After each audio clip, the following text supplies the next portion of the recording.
સમગ્ર ગુજરાતમાં વાતાવરણમાં પલટો આવ્યો છે, જેને લઈને ગુજરાતના અનેક શહેરોમાં વરસાદ અને કરા પડી રહ્યા છે. તો બીજી તરફ દક્ષિણ ગુજરાતની વાત કરીએ તો દક્ષિણ ગુજરાતના વાતાવરણમાં પણ પલટો દેખાયો હતો.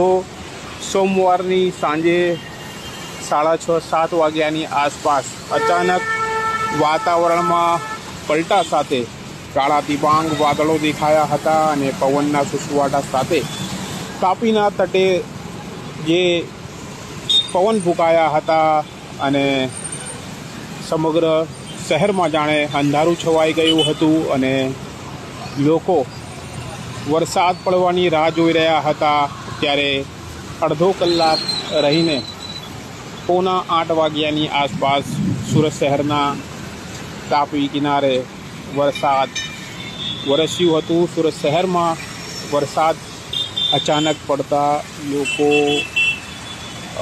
મૂંઝવણમાં મુકાયા હતા, કારણ કે છત્રી અને રેનકોટની હાલ સિઝન નથી. ત્યારે અચાનક વરસાદ પડવાને લઈને અનેક ટુ વ્હીલર પર જતા લોકો ભીંજાઈ ગયા હતા અને વરસાદના કારણે તેઓ ક્યાંક ને ક્યાંક હાલાકીનો સામનો કરી રહ્યા હતો. બીજી તરફ ટ્રાફિક સિગ્નલ પણ ચાલુ હોય ત્યારે લોકો વધુ મૂંઝવણમાં દેખાયા હતા કે તેઓ સિગ્નલ પર વરસાદના કારણે ઊભા રહે કે નહીં. જોકે અનેક લોકોએ ટ્રાફિક સિગ્નલનું પણ પાલન કર્યું હતું. ભીંજાતા વરસાદમાં સુરતીઓએ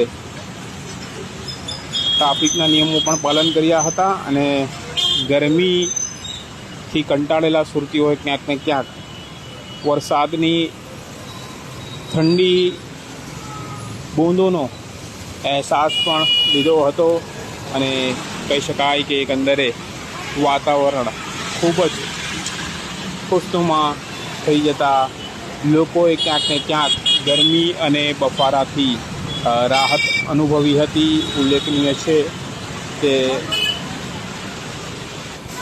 હવામાન વિભાગ દ્વારા પહેલાંથી જ આગાહી કરાઈ હતી કે વાતાવરણમાં પલટો આવી શકે છે. જે મુજબ હાલ વાતાવરણમાં પલટો દેખાયો હતો. ઉત્તર ગુજરાત, મધ્ય ગુજરાત અને હવે દક્ષિણ ગુજરાતમાં પણ વરસાદની એન્ટ્રીથી હાલ તો ખેડૂતો પણ ક્યાંક ને ક્યાંક ચિંતામાં મુકાયા છે, પણ શહેરીજનોને ચોક્કસપણે ગરમી અને બફારાથી રાહત મળી છે. કાદિર શેખ, કર્તવ્ય ગુજરાત ન્યૂઝ, સુરત.